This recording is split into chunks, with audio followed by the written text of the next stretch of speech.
ஆண்டவராக இயேசு கிறிஸ்துவின் நாமத்திற்கு மகிமை உண்டாவதாக. இந்த நல்ல நாளிலே உங்கள் யாவரையும் நான் வாழ்த்துகிறேன்.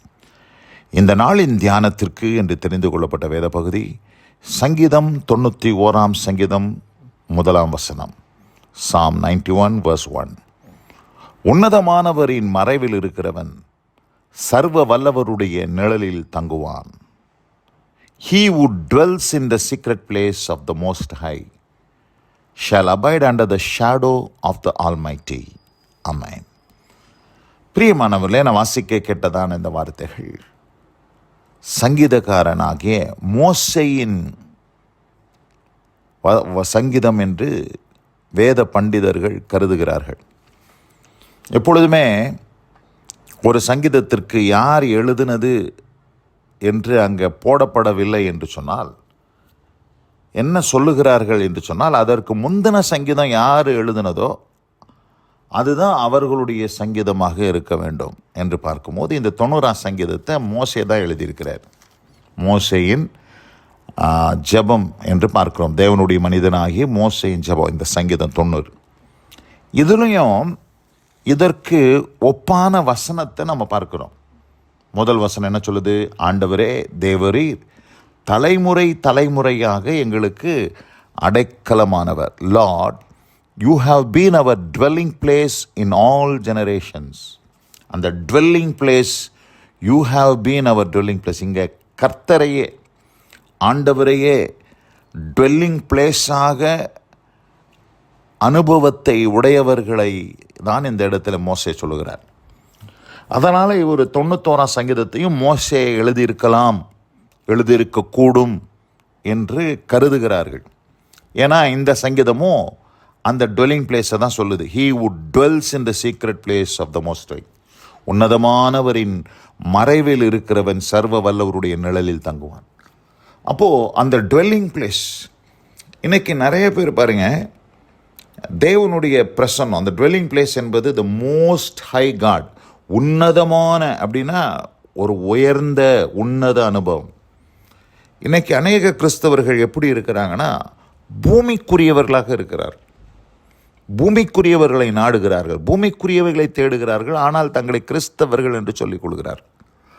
ஆனால் இந்த இடத்துல சொல்லப்பட்டிருக்கிற இந்த வார்த்தை யாருன்னா, உன்னத அனுபவம், உன்னதமானவருடைய மறைவில் இருக்கிறவன் சர்வ வல்லவருடைய நிழலில் தங்குவான். அங்கே போய் தங்குறவன் விசிட்டர் கிடையாது. சிலர் இன்னைக்கு அந்த உன்னதமான தேவனை அப்பப்போ விசிட் பண்ணிட்டு வராங்க. ஒரு வீட்டில் போய் விசிட் பண்ணுற, ஒரு வீட்டை விசிட் பண்ணிட்டு வர்றது வேற, அந்த வீட்டிலேயே தங்குறது வேற. அந்த வீட்டிலேயே யார் தங்குவா? அந்த வீட்டுக்குரியவர்கள் அந்த வீட்டிலே தங்குவாங்க. விசிட்டர்ஸ் பாருங்கள், அந்த வீட்டுக்கு வருவாங்க, போயிடுவாங்க.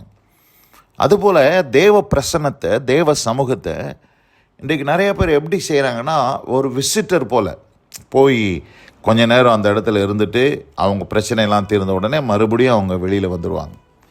ஆனால் இங்கே சொல்லப்பட்டிருக்கிற அனுபவம் யாருக்குரியதுன்னா, அந்த சீக்ரெட் பிளேஸில் அங்கேயே வாசம் செய்கிறது, அங்கேயே குடியிருக்கிறது. அதுவும் ஆங்கில வேதத்தில் பார்க்குறோம் சீக்ரெட் பிளேஸ் என்று போட்டிருக்குது. தமிழில் பார்க்குறோம் மறைவில் இருக்கிறவன். மறைவு, ஒரு ஹைடிங் பிளேஸ். அந்த இடத்த யாராலும் கண்டுபிடிக்க முடியாது, யாருடைய கண்ணுக்கும் தெரியாது, சாத்தானுக்கு அது தெரியாது, எந்த மனிதனாலும் கண்டுபிடிக்க முடியாது. அப்படிப்பட்ட ஒரு அனுபவத்தை இங்கே சொல்லுகிறார். அப்படிப்பட்ட அனுபவத்தை உடையவனுக்கு தான் இந்த சங்கீதத்தினுடைய ஆசீர்வாதங்கள் எல்லாம். என்ன ஆசீர்வாதம்? அவர் உன்னை வேடனுடைய கண்ணிக்கு தப்புவிப்பார், பாழாக்கும் கொள்ளை நோய்க்கு தப்புவிப்பார், சிறகுகளாலே உன்னை மூடுவார், அவர் செட்டைகளின் கீழே அடைக்கலம் புகுவாய், அவருடைய சத்தியம் உனக்கு பரிசையும் கேடகமாகும், இரவில் உண்டாகும் பயங்கரத்துக்கும் பகலில் பறக்கும் அம்புக்கும் இருளில் நடமாடும் கொள்ளை நோய்க்கும் மத்தியானத்தில் பாழாக்கும் சங்காரத்துக்கும் பயப்படாது இருப்பாய். உன் பக்கத்தில் 1000 பேரும் உன் வலதுபுறத்தில் 10,000 பேர் விழுந்தாலும் அது உன்னை அணுகாது. உன் கண்களால் மாத்திரம் நீ அதை பார்த்து துன்மார்க்கருக்கு வரும் பலனை காண்பாய். எனக்கு அடைக்கலமாயிருக்கிற உன்னதமான கர்த்தரை உனக்கு தாபரமாக கொண்டாய். ஆகையால் பொல்லாப்பு உனக்கு நேரிடாது, வாதை உன் கூடாரத்தை அணுகாது. உன் வழிகளெல்லாம் உன்னை காக்கும்படி உனக்காக தம்முடைய தூதர்களுக்கு கட்டளையிடுவார்.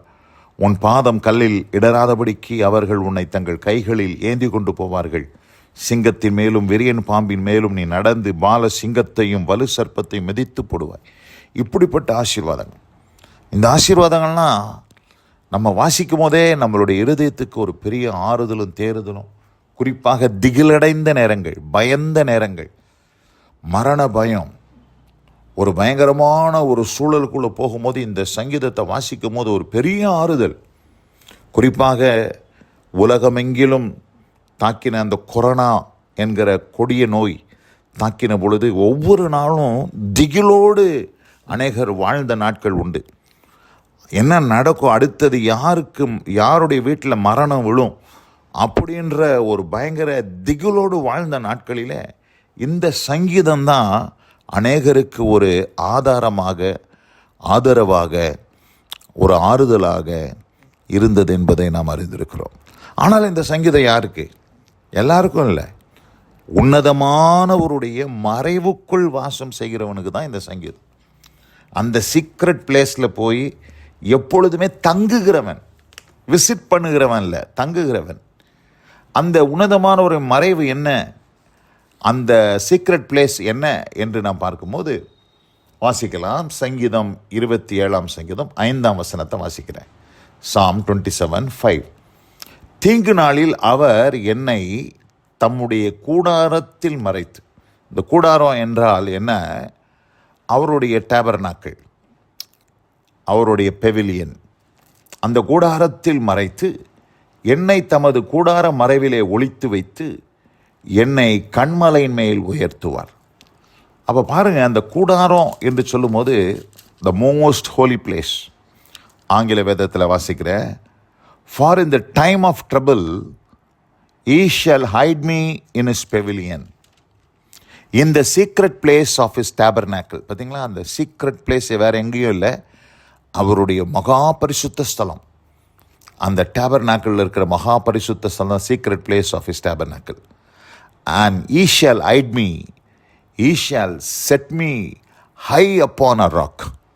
அப்போ ஆண்டவர் என்னை மறைத்து கொள்கிறார். பொல்லாப்புக்கு, தீங்குக்கு, இந்த உலகத்தில் காணப்படுகிற தீமைகளுக்கு, தீங்கு நாளில் என்று பார்க்கிறோம், டே ஆஃப் ட்ரபிள், அதில் ஆண்டவர் என்னை மறைத்து அந்த உன்னதமானவருடைய மறைவுக்குள் என்னை மறைத்து கொள்கிறார். இந்த அருமையான இந்த நல்ல நாளில் கூட இந்த வசனத்தை கேட்ட அன்பான சகோதரி சகோதரியே, நம்ம ஆண்டவருடைய ப்ரெசன்ஸை விசிட் பண்ணிட்டு வந்துடுறவங்களா இருக்கக்கூடாது. நம்ம we have to dwell in the presence of God. ஆண்டவருடைய சமூகத்தில், அந்த உன்னதமானவருடைய மறைவுக்குள் நாம் வாசம் செய்ய வேண்டும். அப்படி இருக்கும்போது இந்த சங்கீதத்தின் ஆசீர்வாதங்கள் எல்லாம் உங்களுக்கு உரியது என்பதிலே எந்த சந்தேகமில்லை. இந்த வசனம் கேட்ட பிள்ளைகள் யாவரையும் கர்த்தர் தாமே ஆசீர்வதித்து காப்பாராக. God bless you all. அமேன், அமேன். நாம் ஜெபிப்போம். எங்கள் அதிகமாக நேசிக்கிறதான எங்கள் அன்பின் பரலோக பிதாவே, உன்னதமானவரின் மறைவில் இருக்கிறவன் சர்வ வல்லவருடைய நிழலில் தங்குவான் என்ற வார்த்தையின்படி கர்த்தாவே, அந்த மறைவுக்குள்ளே உம்முடைய நிழலின் கீழே நாங்கள் தங்க கர்த்தர் நீர் எங்களுக்கு கிருபையும் சகாயம் செய்தருள்வீராக. ஆசீர்வதியும் வழிநடத்தும் உடைய நாமத்தை மேம்படுத்தும். தேவ கிருபையை தாழ்த்தி இயேசு கிறிஸ்துவின் வல்ல நாமத்தில் பிதாவே, ஆமென், ஆமென்.